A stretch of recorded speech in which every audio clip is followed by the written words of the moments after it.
Bueno, como lo hemos dicho en otros momentos, la situación de libertad de expresión en el país es bastante compleja, es bastante agresión en dos vías, ¿no? Por una vía hemos visto la situación de violencia contra la prensa en el país, desde amenazas, intimidaciones hasta llegar a asesinatos, ¿no? Ese es un hecho conocido y discutido en el país, que es uno de los países donde el ejercicio del periodismo pues se vuelve, digamos, o se coloca la vida, digamos, como parte del ejercicio periodístico, porque, sobre todo por la situación de impunidad que ha habido, ¿no?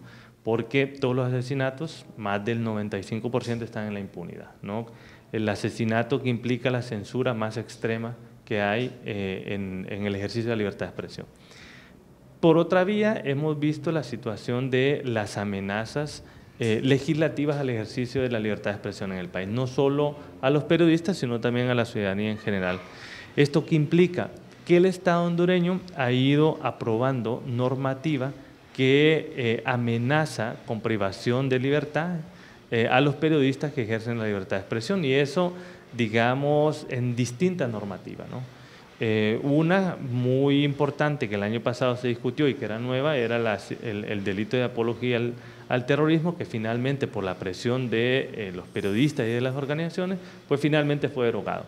Otras normas, por ejemplo, la prohibición de publicación de información que esté bajo secretividad oficial, y eso implica también privación de libertad para una persona que publique ese tipo de información. Y hay otras normativas, igualmente, por ejemplo, la generación de pánico financiero, cuando usted aborda algún tema sobre la situación financiera del país, podrían llegar a abrirle un expediente investigativo sobre temas penales y privarle de la libertad en algún momento. Y hay algunos casos registrados sobre este tema también. Principalmente los problemas de estas normativas es que son tipos penales abiertos, ambiguos, que dejan a la discrecionalidad del poder público la aplicación. Pero hay otros delitos que han estado establecidos en el Código Penal y que han sido de permanente debate por parte de los periodistas, de las organizaciones de derechos humanos en el Congreso Nacional también, y son los delitos que protegen el derecho al honor de las personas, ¿no? Y estos, digamos, son los delitos que le aplicaron, en este caso, al señor David Romero Elner. Para nosotros, principalmente, como Comité por la Libre Expresión, dejamos establecido un tema principalmente. El derecho al honor debe ser protegido con sanciones y penas proporcionadas a cualquier hecho. Y en todo caso, cualquier vía no es la vía penal, debe ser la vía civil.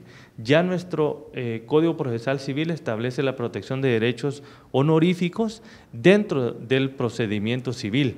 Normalmente lo que está ocurriendo es que alrededor de los 20 casos que hay, o 20-25 casos que hay de periodistas que han sido llevados a tribunales, muy pocas veces las personas acuden a juzgados de lo civil, porque tenemos esta legislación penal.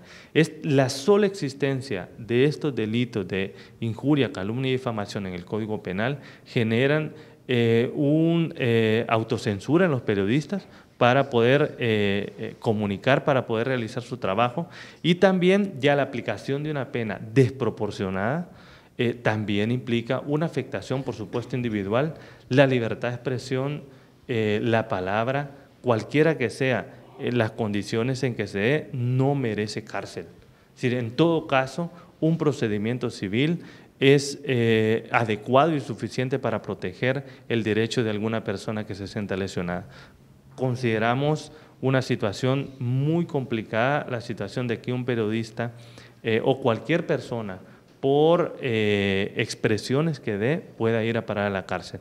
Y sobre todo cuando hay, digamos, periodistas que en el marco de su trabajo han hecho denuncias sobre corrupción, y eso también, ir a la cárcel, los pone en un peligro pues inminente. Eso es preocupante, eso es una situación muy compleja para el país, y también que el Estado hondureño, cuando frente a la situación de violencia a los periodistas, no tiene realmente un sistema de protección. Entonces vemos una disparidad. Generalmente la utilización de estos mecanismos penales contra los periodistas se da en el marco de represalias por el ejercicio del periodismo o para silenciar a los periodistas. Ahora, ¿cómo queda el Estado de Honduras cuando ya el artículo 19 de la Carta de las Naciones Unidas, donde el Estado de Honduras es también partícipe, ya garantiza la libertad de expresión y que no puede ser restringida por ningún medio? ¿Cómo queda cuando han habido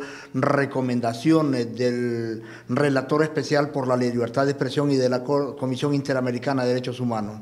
Bueno, esto ha sido constante, la exigencia del Estado hondureño para que armonice la legislación hondureña a los estándares internacionales. Sabemos que en el país hay un gobierno autoritario que pues pasa por alto las recomendaciones internacionales. Honduras, frente a la existencia de toda esta normativa, sigue colocándose como un país, digamos, que censura el ejercicio del periodismo, que censura la libertad de expresión en el país. Entonces, pues continúa siendo, como en otros derechos, el país presentándose como un país violador de derechos humanos.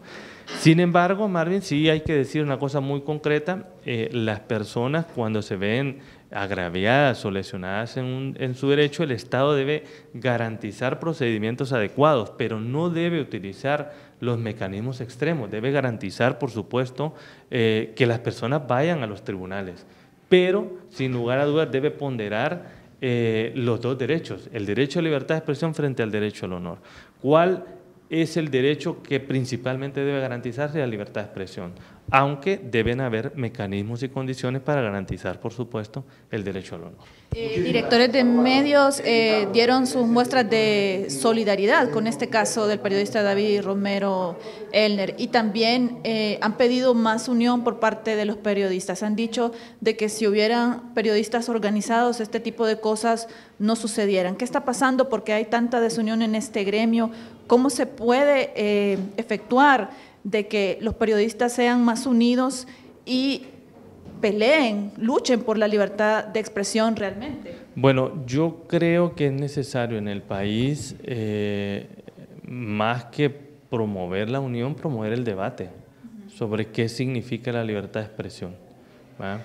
Si avanzamos hacia debatir lo que implica la responsabilidad en el ejercicio periodístico, si avanzamos hacia el tema del manejo ético del ejercicio periodístico, si damos ese paso, podemos dar el siguiente paso, que es exigirle al Estado que la regulación sobre el tema de libertad de expresión solo implique una regulación para proteger los intereses establecidos en la Convención Interamericana de Derechos Humanos. ¿Qué implica esto? Que son excepciones que deben estar garantizadas para la protección, y esas excepciones reguladas en la ley deben ser necesarias y deben ser proporcionales para garantizar los derechos que se pueden ver lesionados por el uso de la libertad de expresión, pero siempre tomando en cuenta un ejercicio de ponderación. Es decir, ante todo debe garantizarse la libertad de expresión, pero esto además implica que el Estado hondureño crea mecanismos idóneos dentro de la legislación, que no necesariamente deben ser mecanismos penales para proteger los derechos como el derecho al honor. Entonces yo sí creo que desde los medios de comunicación se puede abrir el debate sobre lo que implica la libertad de expresión y lo que implica que el poder público establezca sanciones contra periodistas y el tipo de sanciones que puede establecer, sobre todo en este caso, que son totalmente